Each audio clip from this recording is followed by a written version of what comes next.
नमस्कार मित्रों, संक्रांति चली गई।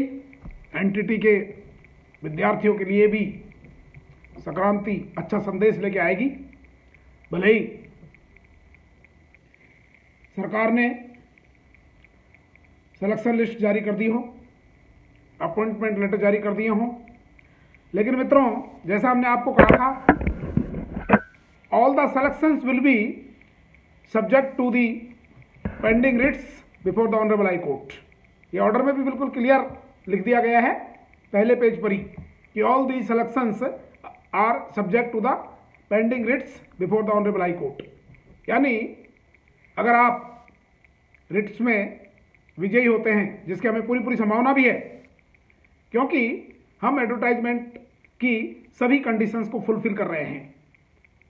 एनटीटी वाला इशू एनसीटी से सर्टिफाइड सर्टिफिकेट के माध्यम से बिल्कुल क्लियर हो जाता है, तो हमारा इसमें कहीं पर भी हारने का प्रश्न ही नहीं उठता।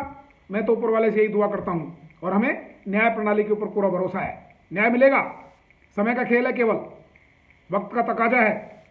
अभी 20 तारीख को हियरिंग है, ज़्यादा से ज़्यादा 1-2 हियरिंग और हो सकती है, क्योंकि हम बिल्कुल क्लियर कर चुके हैं, आपको स्पष्ट कर चुके हैं कि डीपीएससी, एनटीटी या उसका नाम ईसीसी सब एक ही हैं, समतुल्य भी नहीं है, एट पार भी नहीं है।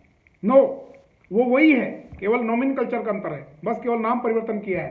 पहले एनटीटी, आप उसको एनटीटी रख लीजिए, उससे पहले आप ईसीसी रख लीजिए, उसके बाद में आप उसको डीपीएससी कर दीजिए।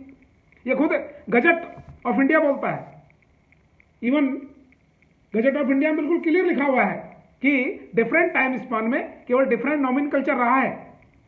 इसलिए मित्रों अभी इनको ज्वाइन कर लेने दो, ऊपर वाले की मेहरबानी होगी, माननीय न्यायालय से हमको जीत मिलेगी।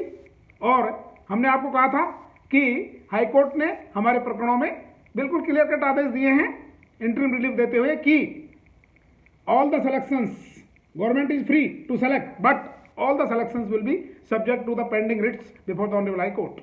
ये क्लियर कट अपॉइंटमेंट लेटर जो कल जारी करा है उसमें बिल्कुल साफ लिखा हुआ है। यानी अभी गले में तलवार, जो अभ्यर्थी ज्वाइन कर रहे हैं उनके गले में तलवार लटकी हुई है। इसलिए कोई चिंता करने की, घबराने की कोई आवश्यकता नहीं है। न्याय प्रणाली पर भरोसा रखिए, निश्चित रूप से हमारी जीत होगी। और कोई इश्यू इसमें रह ही नहीं जाता है। स्काउट गाइड का कहीं कोई मुद्दा नहीं है, बाहर के स्टेट्स का कहीं कोई मुद्दा नहीं है, क्योंकि भारत का नागरिक, एडवर्टाइजमेंट की पहली कंडीशन है भारत का नागरिक होना चाहिए, ये भी बिल्कुल क्लियर है। इसलिए वो इशू भी कहीं आड़े नहीं आता है। समकक्ष सेकेंडरी या सीनियर सेकेंडरी की जो बात करते हैं उसमें समकक्ष है, तो आपके पास में, किसी के पास में सीबीएसई की डिग्री है, किसी के पास में अपने अपने स्टेट्स की डिग्री है, हायर सेकेंडरी की, सीनियर सेकेंडरी की, तो वो भी कोई इशू नहीं है। तीसरा इशू जो हम क्लियर कर ही चुके हैं, एनटीटी का सर्टिफिकेट वो एनसीटी की रिकॉग्नाइज संस्था से मान्यता प्राप्त होना चाहिए। तो रिकॉग्नाइज आपकी संस्थाएं हैं और उनको मान्यता किसने दे रखी है? एनसीटी ने दे रखी है। जो मान्यता प्राप्त संस्थाएं हैं उन्हीं का आपके पास में सर्टिफिकेट है और उसी को हम फाइल कर रहे हैं। इसलिए कहीं कोई इश्यू इसमें रह ही नहीं जाता है। तो आप चिंता न करें, बिल्कुल भगवान पर भरोसा रखें और हमारी जीत होगी एक दिन। Have a nice day. और भी कोई यदि इश्यू है, किसी प्रकार का कोई गलतफहमी है, कहीं पर भी कोई डाउट है, आप हमसे संपर्क करें। जस्टिस तक चैनल हमने इसीलिए ओपन किया है कि ताकि हम आपको न्याय के द्वार तक पहुंचा सकें। यही हमारा उद्देश्य है, यही हमारा दृढ़ संकल्प है।